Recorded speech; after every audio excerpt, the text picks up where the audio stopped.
Hello viewers, இன்றைக்கி நம்ம பலாப்பழ அல்வா எப்படி செய்கிறதுங்கிறத பார்க்கலாம். இதுக்கு தேவையான பொருட்கள் பலாப்பழம், சர்க்கரை, அதுக்கப்புறம் நெய். வேணும்னா நீங்கள் முந்திரி திராட்சையை வறுத்து போட்டுக்கோங்க. இதில் ஃபஸ்ட்டு வந்துட்டு நம்ம வடசட்டியில் வேணுங்கிற அளவுக்கு நெய் ஊற்றிக்கலாம். இப்போ ஒரு 1/4 கிலோ செய்கிறீங்கன்னா 50 கிராம்லேருந்து ஒரு 100 கிராம் அளவுக்கு நெய் ஊற்றிக்கோங்க. நாங்கள் இங்கே நிறைய செய்கிறோம், அதுக்கு தகுந்த மாதிரி ஊற்றிருக்கோம். இப்போ நான் ஃபஸ்ட்டு 1/4 கிலோ அளவுக்கு மட்டும் உங்களுக்கு அளவு சொல்கிறேன். இதில் வந்து நீங்கள் பலாப்பழத்தை குட்டி குட்டியாக பிச்சு அதுக்கப்புறம் நெய்யில் வறுத்து செஞ்சிங்கனாலும் நல்லாயிருக்கும். அப்படி இல்லை அப்படின்னா நீங்கள் அது நல்லா பேஸ்ட் மாதிரி கிரைண்ட் பண்ணிவிட்டு செஞ்சிங்கனாலும் வளன்னு நல்லாயிருக்கும். இதில் நாங்கள் என்ன பண்ணியிருக்கோன்னா மிக்சியில் அரைச்சி பேஸ்ட் மாதிரி பண்ணிட்டோம். அதுக்கப்புறமா நல்லா நெய் ஊற்றி அதை ஃபஸ்ட்டு வந்து வறுத்துக்கிட்டே இருக்கணும். ஒரு 1/4 கிலோ அளவுக்கு வறுக்கிறீங்க அப்படின்னா 50லேருந்து 100 கிராம் அளவுக்கு நெய்யில் நல்லா வறுத்துக்கிட்டே இருந்தீங்கன்னா அது நல்லா திரண்டு வரும்.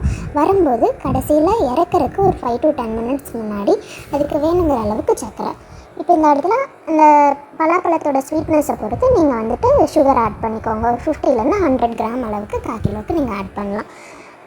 அதுக்கப்புறமா அதை நல்லா கைவிடாமல் நீங்கள் கிளறிக்கிட்டே இருந்தீங்க அப்படின்னா நல்லா சைடில் எதுவும் ஒட்டாமல் உங்களுக்கு திரண்டு வரும். அதுதான் கரெக்டான பதம் உங்களுக்கு வந்து இறக்குறதுக்கு. இந்த மாதிரி செஞ்சதுக்கப்புறமா நீங்கள் இதை ஆற வச்சு ஃப்ரிட்ஜில் கூட ஸ்டோர் பண்ணி சாப்பிட்லாம். உங்களுக்கு டேஸ்ட் ரொம்ப சூப்பராக இருக்கும். நீங்களும் இதை மறக்காமல் வீட்டில் ட்ரை பண்ணி பாருங்கள். உங்களுக்கு பிடிச்சிருந்தது அப்படின்னா சேனலை மறக்காமல் லைக் பண்ணுங்கள், சப்ஸ்கிரைப் பண்ணுங்கள், உங்கள் ஃப்ரெண்ட்ஸ் கூடயும் ஷேர் பண்ணுங்கள். ஸோ இதில் வந்து நல்லா கிளறிட்டே இருக்கும். இப்போ இந்த டைமில் வந்து பார்த்திங்கன்னா இதுதான் நல்லா ஒட்டாமல் வர்ற டைம். இப்போ சைடெல்லாம் வந்துட்டு ஒட்டாமல் உங்களுக்கு இந்த மாதிரி திரண்டு வந்திருக்கு.